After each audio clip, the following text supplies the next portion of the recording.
Artes visuales y artes menores.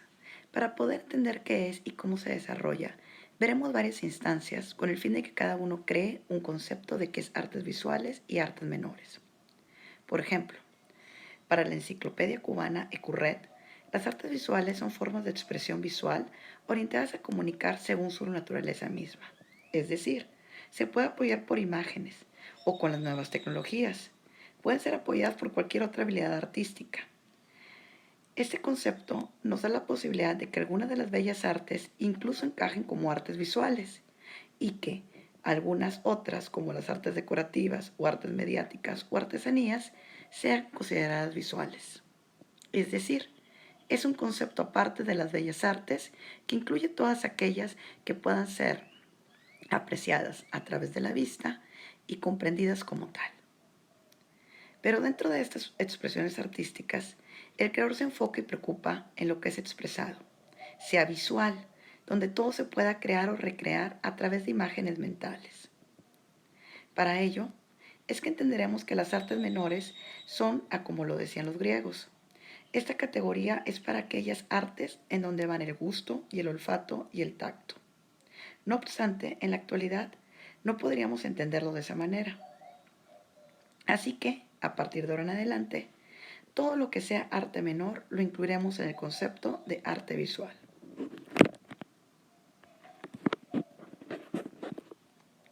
En el arte, la belleza que el artista puede dar está plasmada desde un reloj de pulsera o en una superficie textil. La utilidad no los hace menos artísticos. ¿Quién se atrevería a decir que Giorgio Armani no es un artista, por ejemplo? O que nuestros artesanos mexicanos en sus diseños en huipiles y en bordados no son consideradas una verdadera obra de arte.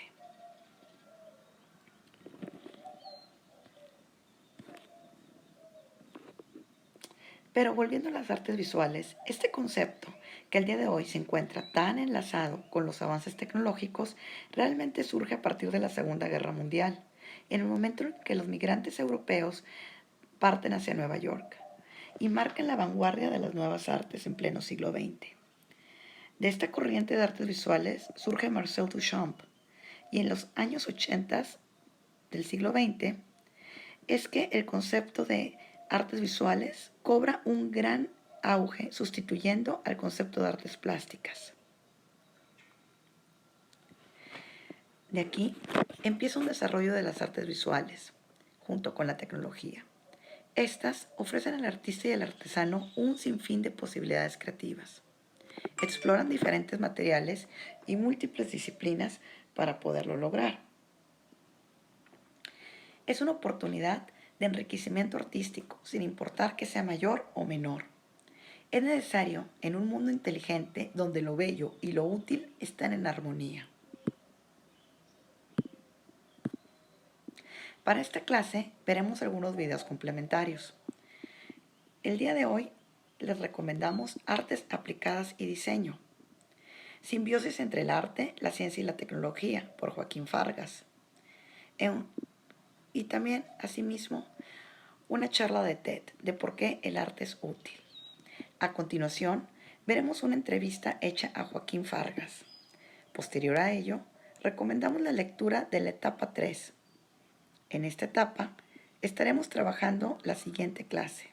Próximamente Joaquín se va a la Bienal de Venecia a presentar una de sus obras, que son inventos y además son piezas artísticas que tienen una utilidad, ¿verdad?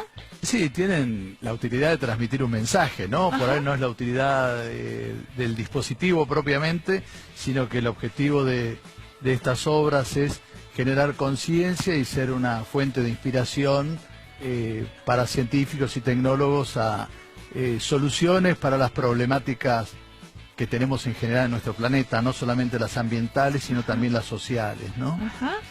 Acabas de estar en la Antártida, en la primera Bienal de Arte. Sí. ¿Qué fue lo que presentaste allí? Por ahí llevé varias obras, pero la principal son estos robots que se llaman los glaciadores. El proyecto Glaciator tiene como objetivo, de alguna forma, producir, acelerar el proceso de glaciación, lo cual nos permitiría recuperar glaciares que están en retracción y generar nuevos glaciares si es que tuviéramos algún tipo de necesidad. Obviamente esto es una obra utópica, pero como toda utopía uno tiene la esperanza de que tal vez se convierta en realidad y deje de ser una utopía. Y la idea de estos robots es que de alguna forma, al ir compactando la nieve, la van transformando en hielo, y esa es la fase primigenia de un glaciar para su formación. Ahí Glaciator vemos que se alimenta con energía solar. Sí, exactamente. El robot tiene 18 paneles solares que le permiten automantenerse, con lo cual de alguna forma podría, en teoría, dejar, digamos, funcionar autónomamente mientras, digamos, el dispositivo esté en funcionamiento, ¿no? Ajá. ¿Vos pones a prueba tus creaciones? Uy, qué pregunta. En realidad, no sé, a veces llego muy justo y las termino probando en el lugar, ¿no? O sea, este es un caso típico del robot en donde la primer prueba la hice en el barco, porque como no llegué a terminarlo en mi taller, hubo que enviarlos primero a Ushuaia, que era donde partía el barco. Sí. En el hotel en Ushuaia estuve 2 días y me dieron un lugar y seguí trabajando con una persona que fue conmigo, con Nicolás Muñoz, estuvimos trabajando ahí. Y después, bueno, en el barco propiamente montamos un taller y ahí los terminamos en el barco. O sea que llegamos justo y por suerte funcionaron. En esta Bienal de la Antártida hubo artistas de todas partes del mundo. Contanos cómo era, cuántos eran en el barco, de qué nacionalidades, alguna anécdota divertida que te haya pasado. Bueno, es interesante porque realmente fue, el objetivo del barco era ir un grupo multidisciplinario amplio, que el barco fuera un lugar de pensamiento para pensar un poco el tema de la Antártida y sus problemáticas y el futuro del planeta. Entonces en el barco había no solamente artistas visuales, había filósofos, había arquitectos, científicos, y todo eso generó una masa de pensamiento interesante. Estaban programadas presentaciones en el propio barco y había de muchas nacionalidades, ¿no? O sea, había japoneses, un chino también, después obviamente mucha gente de Europa, y de Latinoamérica también había de Ecuador, Sí. de Brasil, o sea que fue muy, muy interesante. Y bueno, la anécdota, yo creo que la anécdota más importante, o sea, fuera de lo que era todo este proceso artístico, es que apenas subimos al barco, dice, bueno, le recomendamos que empiecen a estar todo, a guardar todo bien, a acomodar bien sus camarotes, porque a la 1 de la mañana entramos en el pasaje de Drake. Sí. Y yo dije, bueno, ¿qué será el pasaje de Drake? Yo no tenía mucha experiencia, sabía que era un lugar que el mar iba a estar medio bravo. Bravo. Sí. Pero resulta que estaba bravo. Mi cama, como no sé, le faltaba un par de tornillos, empezó a desplazarse. Entonces la cama iba y venía en el camarote. Y mi compañero después se reía y decía, yo veía tu cama ahí. Y yo tenía miedo de sobresaltarme y levantar la cabeza justo cuando la cama pasaba por debajo de un escritorio y golpearme, ¿no? Y al día siguiente, que yo tenía que dar una presentación, yo no estuve en condiciones de dar la presentación. Claro. Y por suerte pues tampoco tenía audiencia. Estábamos todos guardados y todas las bolsas de emergencia repartidas en todos estaban los todos lugares compuestos, claro. porque las náuseas y Ay, las ganas eran se terribles. movía, Esa fue se movía. se movía en serio el barco, así que esa fue una gran experiencia extra. Joaquín, vos sos ingeniero industrial.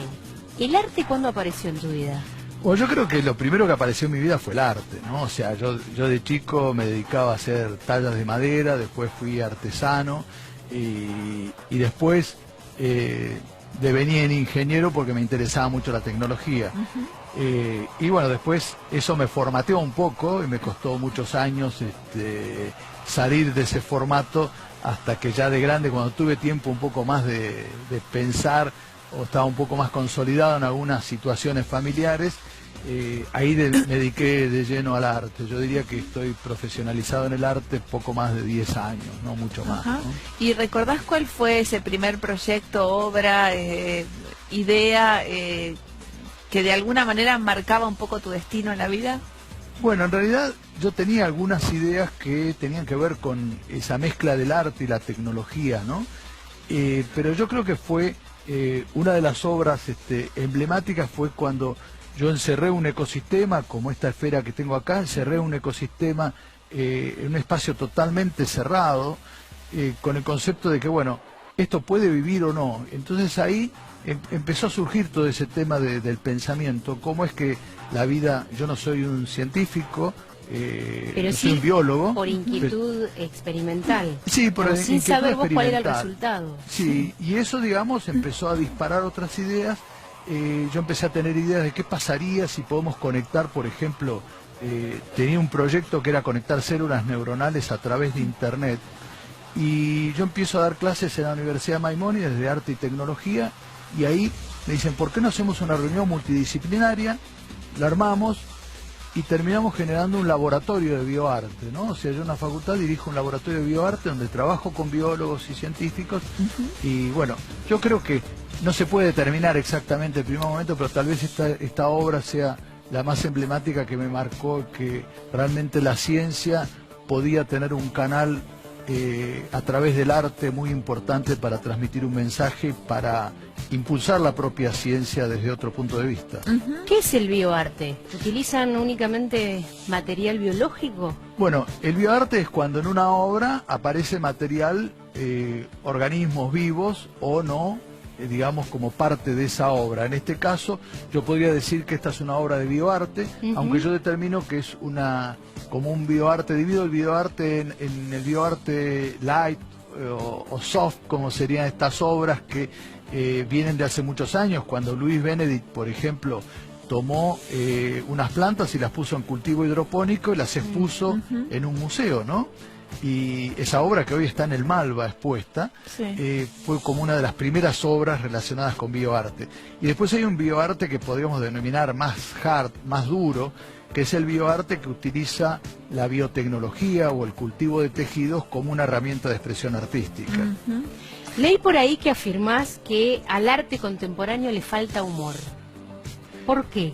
Bueno, puede ser, ¿no? O sea, yo creo que falta a veces ironía, esa digamos, cuestión de querer mostrar, y una autocrítica también del propio arte, y el hecho de que a veces la gran, digamos, controversia que tengo yo es que yo no hago una obra artística si no tiene un concepto detrás, ¿no? O sea, si es meramente estética, lo cual es absolutamente loable y aceptable, a mí tal vez me queda corto. Yo necesito las inquietudes que yo tengo, las preguntas que yo me hago, que se hace la ciencia, que nos hacemos los seres humanos, desde las preguntas existenciales, como es de dónde venimos, hacia dónde vamos, todas esas son preguntas que yo las quiero plantear también en el arte, y muchas de ellas no tienen respuesta,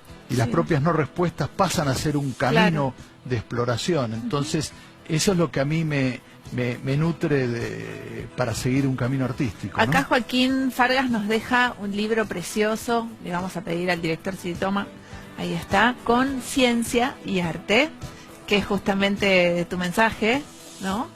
Y bueno, y quedará aquí para la gente de Pura Vida, para todos nosotros. Sí, para todos ustedes. Muchísimas gracias, Joaquín. Así, cuando quieran pueden escanear la tapa, que precioso. Es una pintura, pero es un código QR también. Sí. Y es una forma de conectar la academia con el arte tecnológico, con la tecnología, y de alguna forma ver que todo es arte.